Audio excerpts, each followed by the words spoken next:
Assalamualaikum murid tahap 2. Okey, dalam video ni bersama dengan Cikgu Fazita, awak akan belajar tentang seni cubism. Okey, seni cubism ni berasal dari perkataan cube.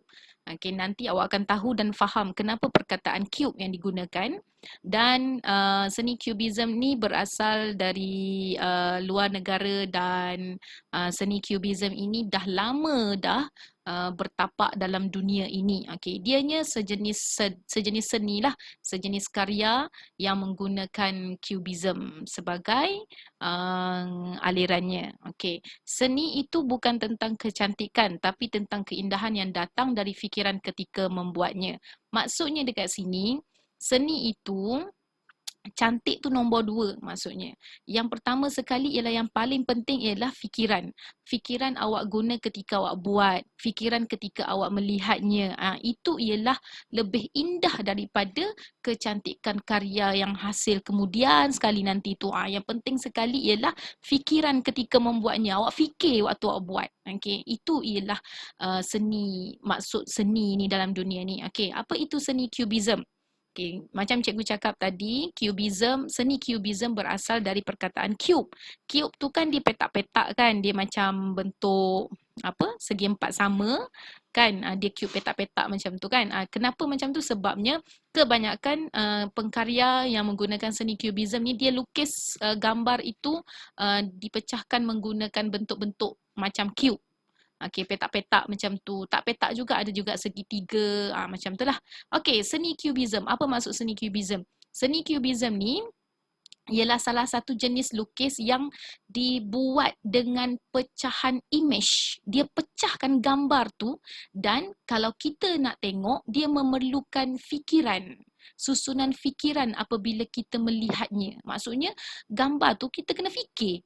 Bila dah tengok dah siap tu kan kita kena fikir apa benda gambar yang dia lukis ni. Sebabnya gambar tu dah dipecah-pecahkan. Image itu dah dipecah-pecahkan dan di pecahan-pecahan itu pula dalam bentuk cube-cube. Kadang-kadang ada bentuk petak, ada bentuk bulat, macam itu. Okey, maksud pecahan image ini ialah dipecahkan dan dilukis dari pelbagai sudut pandangan. Maksudnya, dalam satu gambar yang dia jumpa, satu benda yang dia nak gambarkan tu, dia ambil dari pandangan bawah, dia ambil dari pandangan belakang, pandangan kiri, kanan, atas, semualah, semua pandangan dan dia lukiskan dalam satu gambar. Contohnya cawan kat sini. Cawan kat sini kita nampak gambar dari depan je kan? Kalau cubism ni dia lukis juga gambar dari belakang. Tapi dia susun nanti tu dia pecah-pecahkan. Nampak kat situ. Okey, ini ialah contoh je. Contoh gambar dari gambar cawan. Cikgu pecahkan image cawan tu sebagai satu karya cubism. Cikgu letak yang bahagian pemegang cawan tu cikgu letak melentang dekat atas. Lepas tu yang bahagian bawah piring tu cikgu letak kat tepi pula. Lepas tu yang bahagian atas yang membulat macam cawan tu cikgu letak kat bawah. Nanti tengok. Bila kita tengok tu kan kita kena fikir, betul tak? Itu maksudnya seni cubism. Bila kita tengok, kita pandang, kita lihat, kita kena fikir. Apa benda yang dilukisnya? Itu. Okay, kenapa orang zaman dulu suka sangat cubism? Sebab orang zaman dahulu dia suka sangat melukis, gambarkan sesuatu seadanya. Bukan seperti yang kita lihat sahaja. Maksudnya, kalau kita tengok cawan tu dia depan je kan? Tak. Orang yang lukis seni cubism ni, dia suka lukis benda tu dari depan, belakang, atas, bawah semua. Biar kita nampak semua. Kena fikir. Sebab tu kena fikir sebelum lukis. Kena fikir dekat belakang dia macam mana, kat tepi dia macam mana, bawah dia macam mana dan lukis benda tu atas satu kertas ataupun atas apa-apa sahajalah. Okey, itulah kenapa orang zaman dahulu suka sangat seni cubism. Okey, ini ialah tokoh seni cubism. Okey, ni ialah orang luar negara luar negara, tokoh-tokoh dunia ni tau. Satu dunia kenal mereka ni, okey. Bermula pada tahun 1909, dah lama dah maksudnya. Sekarang dah tahun 2021, dah lama dah tau, beratus-ratus tahun dah. Okey, tu ialah Pablo Picasso dan George. Okey, Pablo Picasso ni awak pernah buat karya dia, cara dia buat macam mana. Okey, dan mereka berdua ni lah orang yang selalu lukis guna cara seni cubism. Okey, ini ialah pelukis seni cubism di Malaysia. Jangan main-main. Dekat Malaysia pun ada yang masih lagi melukis, masih lagi dan pernah melukis gaya seni Cubism. Okey, yang pertama Encik Said Tajuddin dengannya Abang Nik Muhammad Shazmi. Nik Shazmi tu muda lagi, okey, sangat muda lagi. Okey, awak jangan main-main dengannya, pelukis Malaysia. Okey, pelukis Malaysia pun ada guna seni Cubism. Okey, jadi inilah orang-orang yang pernah menggunakan seni Cubism ni sebagai karya dia. Jadi awak jangan pandang rendah bahawa seni Cubism ni biasa-biasa je. Tak. Okey, ni contoh karya. Okey, contoh karya yang menggunakan jenis seni Cubism dalam karya seni dia lah. Okey, yang cikgu tunjuk ni, yang cikgu bakal tunjuk ni ialah ada yang hebat-hebat dan ada juga yang kanak-kanak buat. Okey, yang hebat-hebat tu memang hebat lah, memang memerlukan kita berfikir lah waktu tengok tu. Okay, ada juga yang kanak-kanak buat. Kanak-kanak macam awak-awak, okay, awak-awak semua kecil-kecil semua kan. Kanak-kanak je yang buat. Okay, yang pertama yang ini. Cuba tengok gambarnya. Awak rasa tu apa? Belalang ke? Okey, tak, itu bukan belalang, okey, itu bukannya mentadak mentadu, tak, itu ialah manusia. Okey, kalau awak tengok betul-betul kat situ ada muka manusia, ada mata, ada mulut, lepas tu ada tangan dua dan orang ni, manusia ini duduk di atas kerusi macam dia seorang raja sebab kerusi tu macam besar kan, dan dia ada mahkota dekat atas. Okey, awak tengok dia pecah-pecahkan image tu, dia pecahkan tangan duduk sebelah sini, pecahkan tangan tu jadi gemuk, ada satu, ada petak sikit. Okey, ni yang kedua. Pun sama juga, cuba awak tengok, adakah itu dinosaur?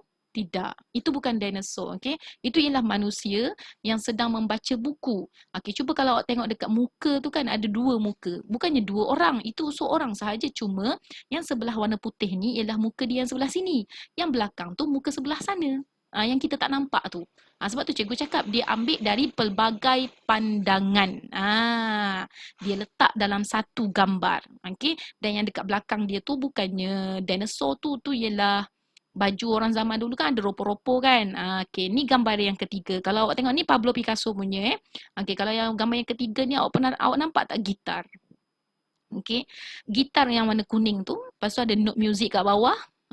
Dan adanya macam apa, seruling ke recorder ke apa kat situ kan. Itu ialah gambar 3 orang sedang bermain alat muzik. Kalau awak tengok, nampak tak dia guna petak-petak kan. Sebab tu maksudnya Cubism, dia guna petak-petak. Kita nampak macam petak-petak ada, segitiga ada, dan benda tu pun dipecah-pecahkan. Okey, nampak muka orang pun kita tak nampak jelas sangat. Okey, yang ini yang kanak-kanak buat. Okey, dan awak tahu benda ini apa? Ini ialah Winnie the Pooh. Winnie the Pooh. Tahu kan kartun tu kan?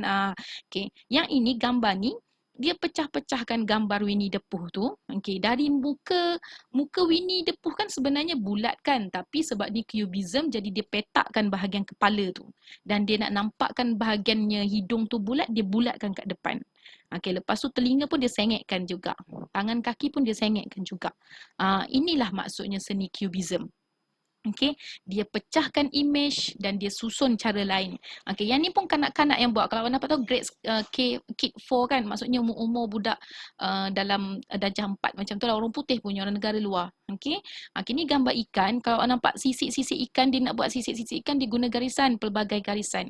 Okey, dan kalau mata tu pula, kalau nak nampakkan mata dua, mungkin boleh lukis mata tu dua-dua kat depan. Okey, kan? Lepas tu nampak tak sirip apa yang dia punya tu tepi tu dia buat petakkan, dia petakkan apa ekor-ekor ikan tu pun dia ada sudut-sudut. Yang ni gitar. Nampak dia guna petak, dia unsur-unsur petak, unsur-unsur cubism ada dalam tu dan pecahan-pecahan image pun ada. Okey.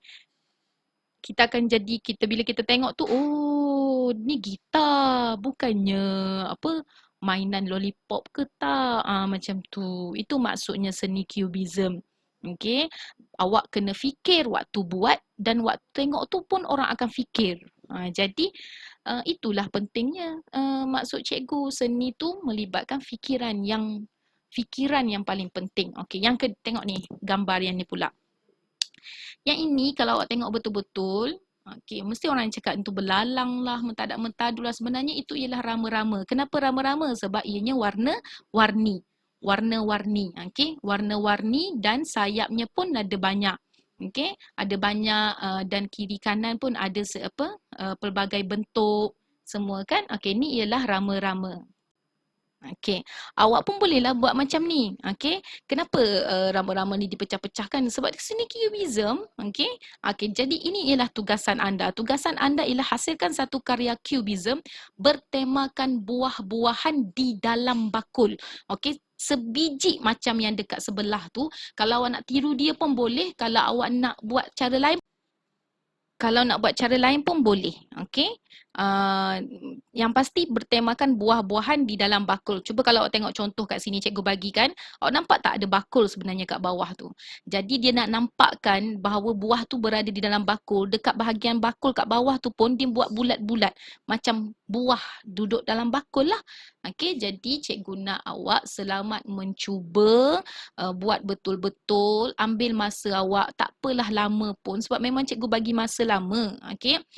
Buat betul-betul dan fikir. Yang penting fikir. Fikir waktu buat, kemudian supaya kita pun boleh berfikir lepas tu untuk tengok benda tu. Okey. Selamat mencuba. Ada video penghasilan dekat hujung ni cikgu ada tunjukkan, nanti awak tengok dia boleh tiru. Okey. Ataupun awak boleh tiru bulat-bulat yang cikgu bagi. Selamat mencuba.